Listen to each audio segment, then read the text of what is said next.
course you have to start with yourself. And you have to ask yourself the question as deeply as you can about what it is you really care about. And you got to mean it. And you know, this isn't fluffy stuff. This is hard. Mostly, you know, we live from day to day with a kind of just responding to whatever people call upon, demands from the outside, people wanting us to do this, to do that. And so to take a step back and to be able to really ask ourselves the question, what is it that I really care about? And what is it that really touches me when I think about being a lawyer that I really want to be able to draw upon in me? What is it maybe that brought me to the practice of law in the first place? If that's not there, what happened to it? If it never was there, then what am I doing there now? What is it that I really would care about? And to be able to have that as a touchstone. So whatever people from the outside want to tell you, that's far less important than whatever you could find by an internal exploration to really identify what you care about. And once you've done that, it's not like you get that and then that's it. That's a question for every lawyer every day, and to actually be able to touch that, that's the place. That's the antidote to burnout. Because if we can touch this place, and I do this actually in this room when I mediate, one of the things I did, which Norman taught me to do, is every time before I sit in the chair, I just put my hands on the chair, and I say to myself, you know, what a privilege it is to actually be called upon by these people to see if I can help them make a difference in their lives to get through some terrible difficulty.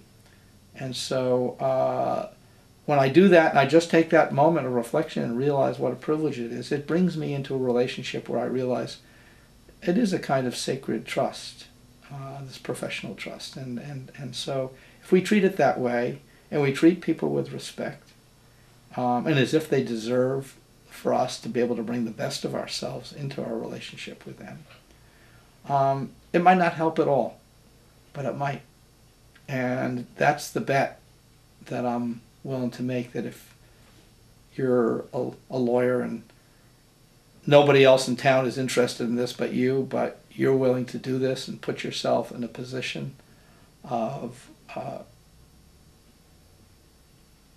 taking yourself seriously, to take what you care about seriously, to do that investigation, to take the time to do it, and to get the support, because actually one of the things that I found in my early days was, you know, I thought I was at the beginning I was the only guy in town doing this, but once you start to take the risk of talking to other people about what you care about, other lawyers, clients, it's a little scary, but when you do that you find that other people have, there's a nice response that you'll get at least some of the time, enough so that it's worth, at least from my perspective, to keep taking the risk and putting yourselves out there and saying what you believe in, and making that an explicit part of your relationship to your clients so that they know who you are. So even today when I mediate, one of the questions in our first session, I always say to people, you know,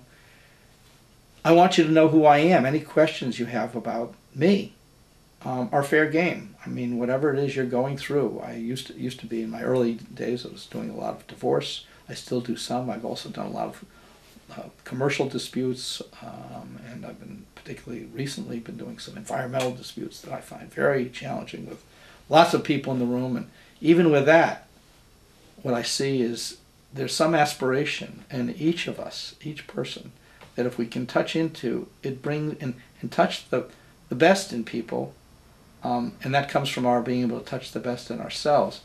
It creates that possibility that they'll be able to act from that place, and so will we.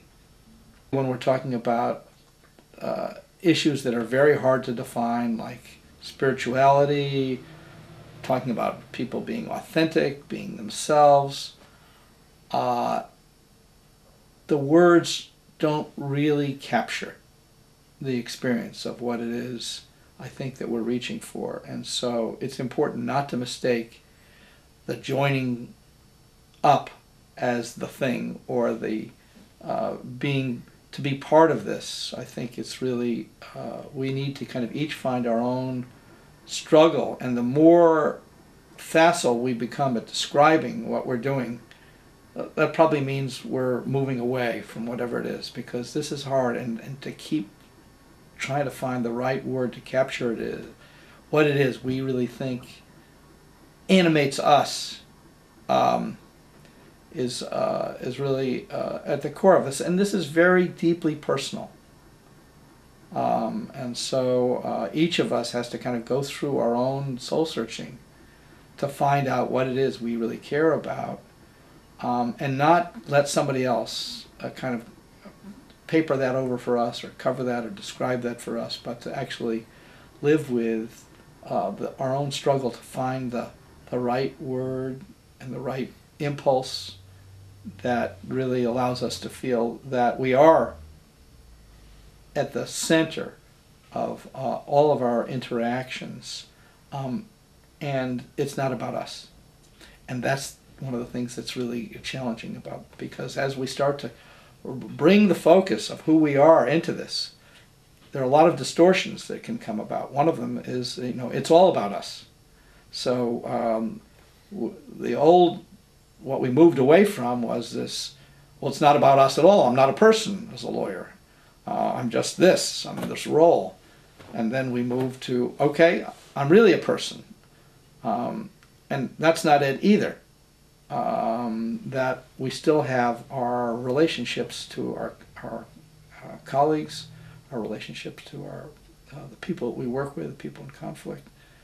And the challenge is to be able to find a way to actually bring who we are into that kind of honest relationship that feels right for us and right for the people that we work with. So just because we are sold on something, it's very important we not get caught up in shoving something down people's throat that we think is good for them. Then we're part of the problem.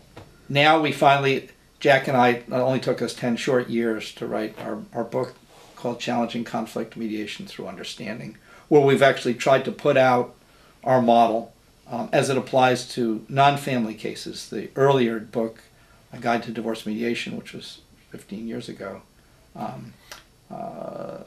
was focused on family cases. So what we wanting to do is to have our voice be at least one voice that's there in the world of mediation, in the world of law.